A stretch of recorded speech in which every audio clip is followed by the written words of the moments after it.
You ever catch yourself doing something strange, like eating straight out of the peanut butter jar or talking to the TV like it's a real person, and then pause and go, wait a minute, is this just what happens when you live alone for too long?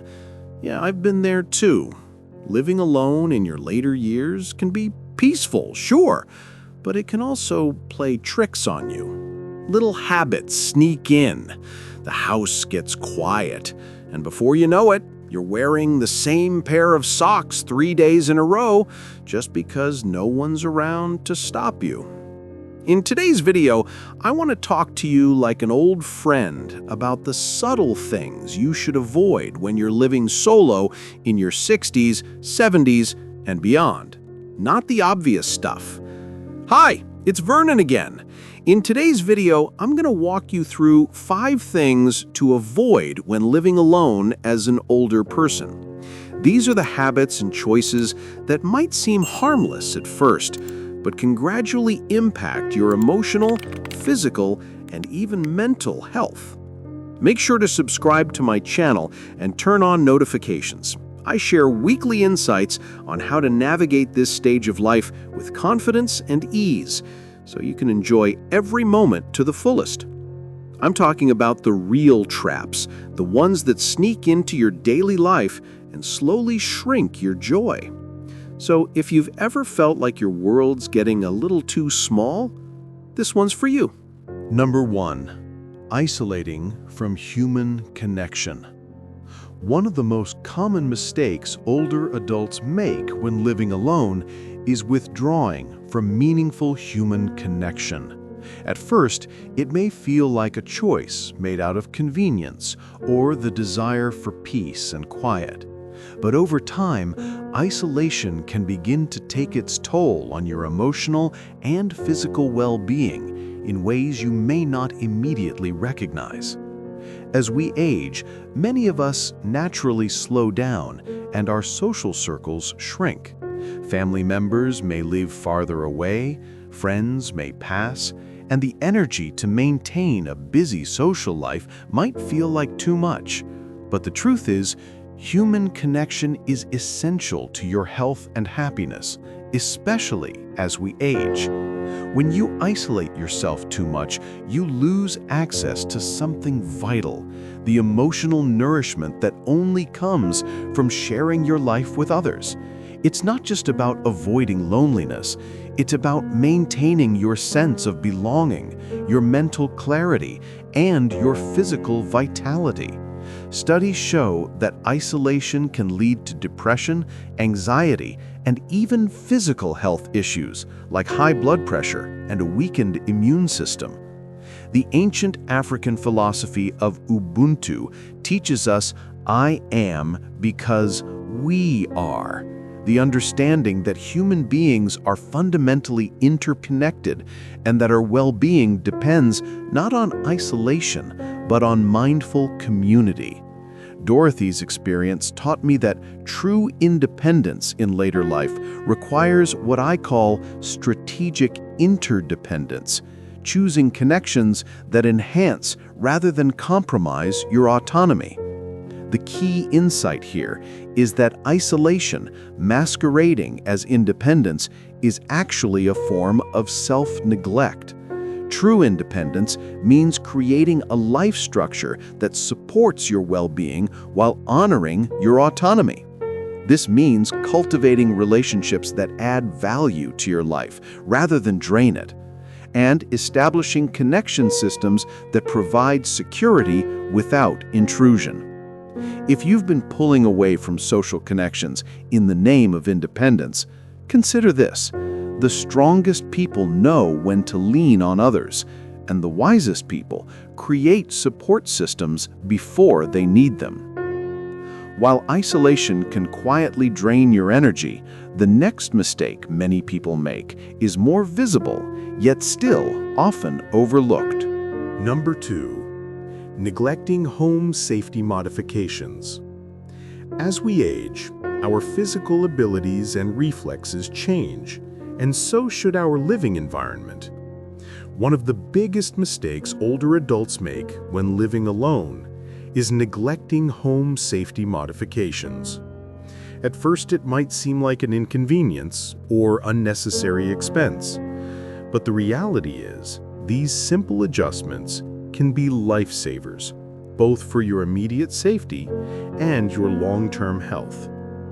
Falls are one of the leading causes of injury for older adults, and many of these accidents happen right in the home. Whether it's slipping in the bathroom, tripping over loose rugs, or struggling to reach items on high shelves, these seemingly small risks can have big consequences. It's easy to dismiss them when you're feeling well, but a single fall can be life-changing.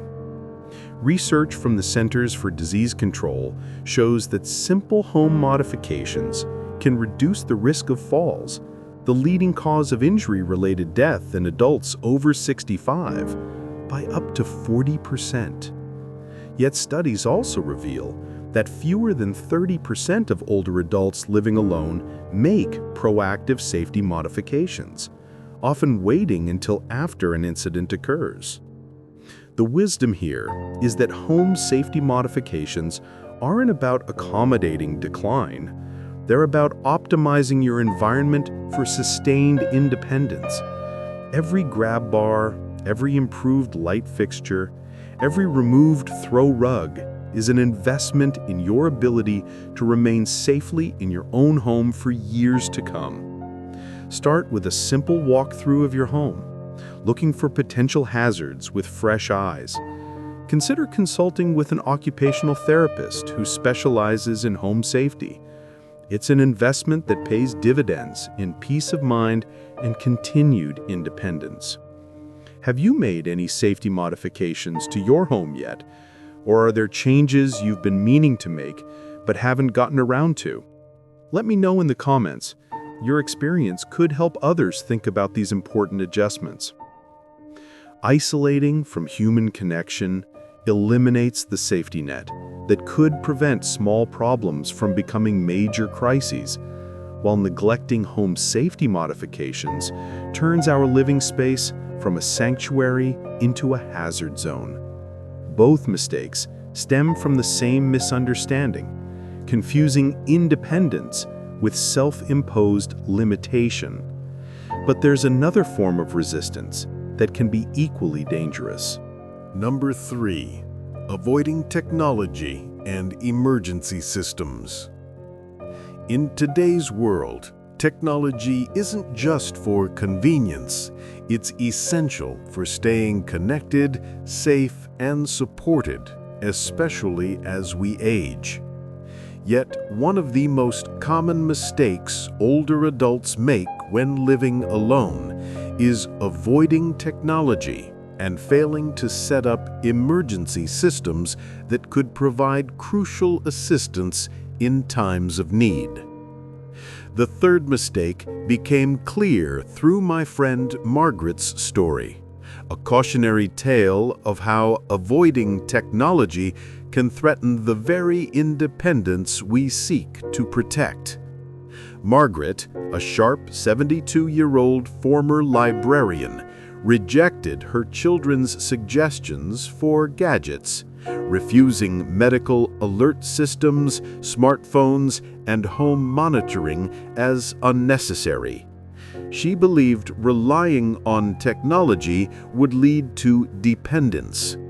However, during a winter power outage lasting 18 hours, her landline died.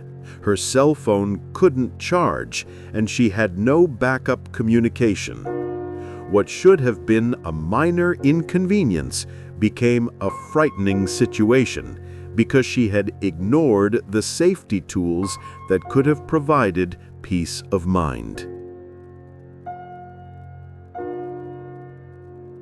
The ancient Greek concept of techne referred to skillful craftsmanship and the wise use of tools to enhance human capability. Margaret learned that selective technology adoption isn't about becoming dependent on gadgets. It's about using tools wisely to enhance your independence and security. Margaret's change began when her daughter showed her that emergency technology could be simple and under her control. She started with a basic medical alert pendant, added a smartphone with large buttons and emergency contacts, and installed a home monitoring system that only activated in emergencies.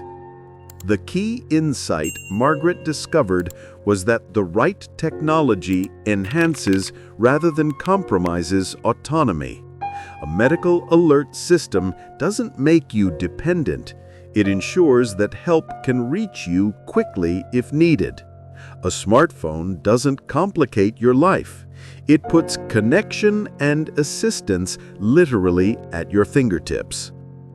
Consider starting with one simple piece of emergency technology, perhaps a medical alert device or a smartphone with emergency contacts.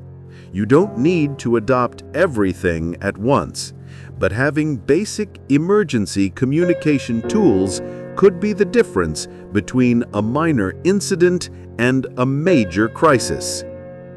Margaret's technology journey revealed something deeper about how resistance to change can compromise our well-being, which connected directly to another crucial mistake I observed, one that affects not just emergency situations, but daily health management. Number 4. Ignoring health monitoring and check-ins. When living alone, it's easy to neglect regular health monitoring and routine check-ins, especially when you feel good or aren't experiencing any immediate health concerns. However, ignoring these habits can be a huge mistake as you age. Staying on top of your health isn't just about reacting when something goes wrong. It's about proactively maintaining well-being. As we age, the risk of conditions like high blood pressure, diabetes, and heart disease increases, and early detection is key to managing these health challenges. Skipping regular checkups or not monitoring things like blood pressure, blood sugar, or even weight can lead to unnoticed changes that affect your overall health. The ancient Roman philosopher Seneca wrote, "Every new beginning comes from some other beginning's end." I learned that ending the structured health monitoring of his working years required beginning a new, self-directed approach to wellness surveillance, not less attention to his health, but more intentional attention. The wisdom here is that health monitoring in retirement requires more intentionality, not less. Without the external structure of work-required physicals and daily colleague interactions, we need to create our own systems for staying aware of our well-being and ensuring that others can recognize when we need support. Consider establishing simple monitoring routines, regular weigh-ins, blood pressure checks, if appropriate, and honest conversations with trusted friends or family about how you're feeling physically and emotionally. These aren't invasive requirements. They're intelligent early warning systems that help you maintain your independence by addressing small problems before they become large ones. Do you have a routine for health check-ins or monitoring? If not, consider starting with small steps. Let me know in the comments what you do to stay on top of your health. Your story might inspire someone else to take action. This health monitoring journey connected to the final and perhaps most challenging mistake I want to share, one that can undermine all the other positive choices we make. Number 5. Refusing help and support networks.